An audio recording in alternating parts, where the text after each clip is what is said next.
नमस्कार दोस्तों, welcome back to your own channel wealth saga. आज है 24 दिसंबर 2020 और एडवांस डिक्लाइन रेशियो में आपको आज भी एडवांस के फेवर में मार्केट दिखाई पड़ रही है। बात करें आज के ट्रेडिंग सेशन में हुआ क्या, तो आज के ट्रेडिंग सेशन में अच्छा खासा बुलिशनेस दिखाई पड़ा, जैसा कि आपको कल भी बताया गया। तो और मार्केट में एक्सपेक्टेड था कि मार्केट में मूवमेंट पॉजिटिव ही रहेगा। अब आगे आने वाले समय में क्या दिख रहा है और निफ्टी के चार्ट और बैंक निफ्टी के चार्ट पे क्या दिख रहा है उसको भी देखेंगे। फिलहाल देखते हैं सेंसेक्स में कितनी ज़बरदस्त तेजी रही। 500 पॉइंट के ऊपर सेंसेक्स भागा, Nifty 50 almost 150 point, Nifty bank 500 point और मिड कैप और स्मॉल कैप में आज थोड़ा सा कम तेजी रही। बात करें आज के जो ग्लोबल इंडाइसेस के सिचुएशन के बारे में, तो वहाँ पर आपको ऑलमोस्ट फ्लैट कारोबार होता हुआ दिखाई पड़ रहा है। SGX Nifty second trading session में ऑलमोस्ट फ्लैट है। अगर बात करें यूरोपियन मार्केट्स की, तो यूरोपियन मार्केट्स में भी कोई ज़्यादा खास एक्शन होता हुआ दिखाई नहीं पड़ रहा है। लेकिन दोस्तों, जहां पर आज टॉप गेनर्स दिखाई पड़े वो थे टाटा मोटर्स, जिसमें कि काफ़ी ज़्यादा सेलिंग आ चुकी थी with respect to UK lockdown conditions and all. तो उसमें अच्छी खासी ये यू कैन से कि बाइंग हुई या फिर आप कह सकते हैं शॉर्ट कवरिंग हुई। ओवरऑल टॉप गेनर्स वो Tata Motors, Axis Bank, Sun Pharma and ONGC. अगर बात करें आज के टॉप लूजर्स की, तो टॉप लूजर्स में थे आईटी के स्टॉक, जो कि कपल ऑफ डेज से अच्छा खासा भाग रहे थे। तो उसमें से थोड़ी सी slight amount of profit booking हुई, जिसमें थे Infosys, Wipro and of course Nestle and UPL were the other stocks, जिसमें कि थोड़ा सा प्रॉफिट बुकिंग दिखाई पड़ी। सो अगर प्रॉफिट बुकिंग हमको दिखाई पड़ रही है कम, मार्केट हो रही है तेज, तो चार्ट पे क्या दिखाई पड़ रहा है। हम लोग स्ट्रेट अवे चलेंगे निफ्टी के चार्ट पे। दोस्तों, निफ्टी के चार्ट पे ये आज की कैंडल बनी है। दोस्तों, जैसा कि आपको मालूम है, अभी क्रिसमस के बाद एक हॉलीडे सेशन स्टार्ट हो जाएगा, हॉलीडे सीजन स्टार्ट हो जाएगा।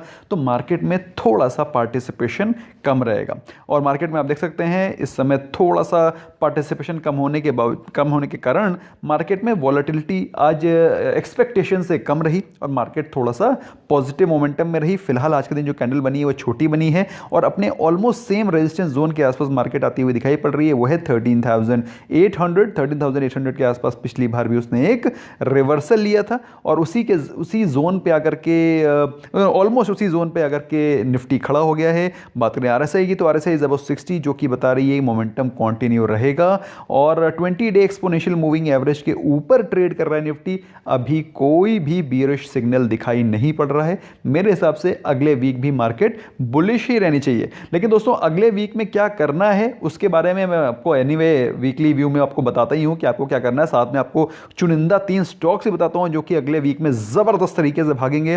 बात करें निफ्टी बैंक की, तो Nifty bank slightly weaker then Nifty, क्योंकि आप देखें, अगर आप देखेंगे निफ्टी को, तो निफ्टी में ऊपर के लेवल से थोड़ी सी प्रॉफिट बुकिंग नजर आई है।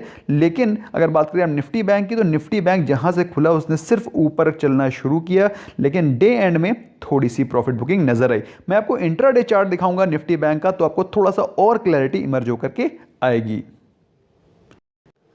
तो दोस्तों, ये है निफ्टी बैंक का इंट्राडे का चार्ट। 15 मिनट्स की कैंडल लगी हुई है और आप देख सकते हैं लास्ट के हाफ एन आवर और रादर 45 मिनट्स में मार्केट ने 30,500 के ऊपर के लेवल से करेक्शन शो किया और ऑलमोस्ट 30,375 के आसपास के एक लेवल से अटेन किए। तो दोस्तों, जैसा कि आप देख रहे हैं इस चार्ट पे भी आपको क्लियर कट विजिबल है 30,300 के आसपास उसने एक सपोर्ट लेकर के काफ़ी समय तक इसी लेवल पे ट्रेड किया और उसके बाद जाकर के ऑलमोस्ट उसी लेवल पे, बल्कि frankly speaking 20 exponential moving average के आसपास उसने सपोर्ट लिया है। फिलहाल 30,300 एक स्ट्रॉन्ग सपोर्ट आज के दिन पे बन करके उभरे हैं। अगले दिन क्या होगा वो एनीवे आपको मैं मॉर्निंग अपडेट में बता ही दूंगा। फिलहाल हम लोग बात करते हैं आज के टॉप न्यूज़ और टॉप गुड और बैड न्यूज़ के बारे में।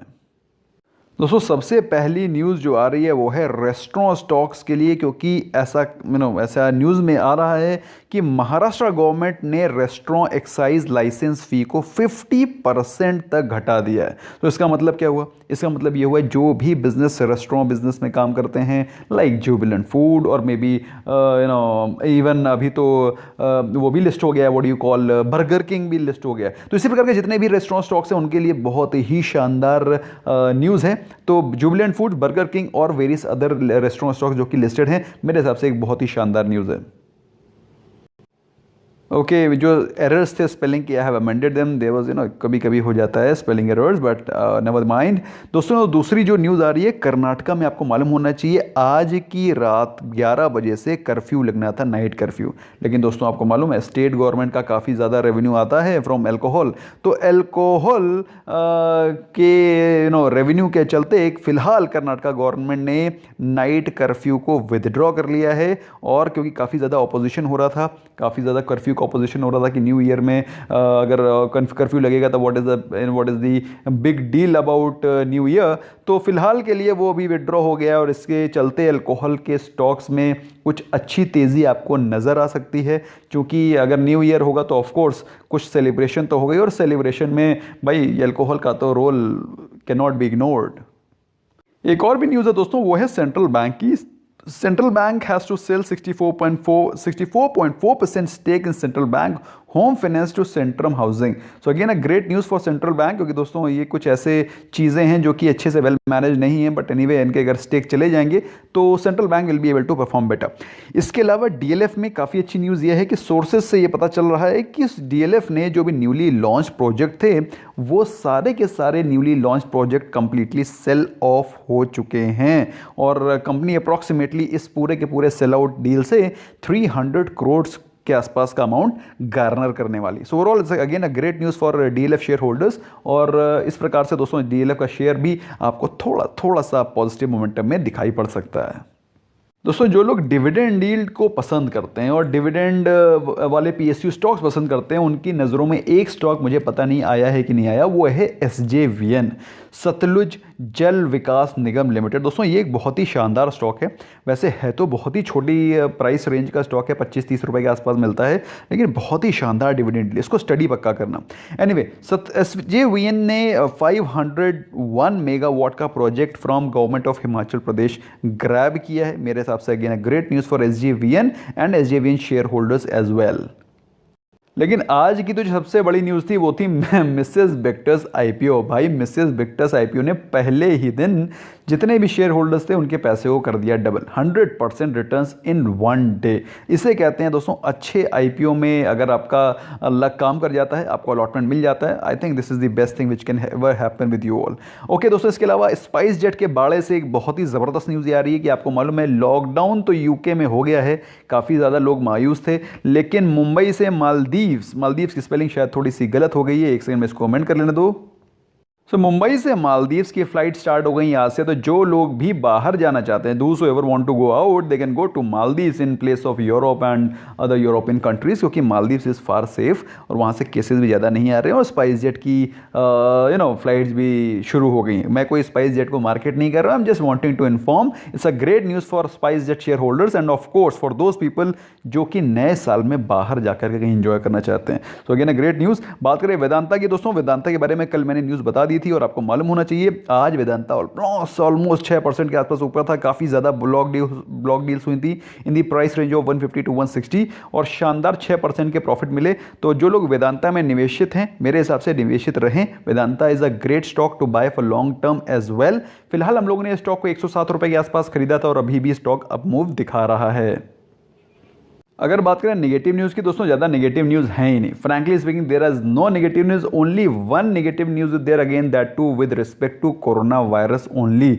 और वो नेगेटिव न्यूज़ क्या है? ऐसा कहा जा रहा है कि यूके में there is another mutated virus strain which has been found, और ऐसा यूके ने रिपोर्ट किया है। आप इसको एक बार फिर से रिसर्च करके रिसर्च करके स्टडी कर सकते हैं। और इस टाइम ये जो म्यूटेटेड वायरस आ रहा है, ऐसा कहा जा रहा है वो साउथ अफ्रीका से आया है, और उसकी वजह से कुछ लॉकडाउन के नॉर्म्स, कुछ ट्रैवल जो कर्व्स हैं उनको और भी टाइट किया जा सकता है।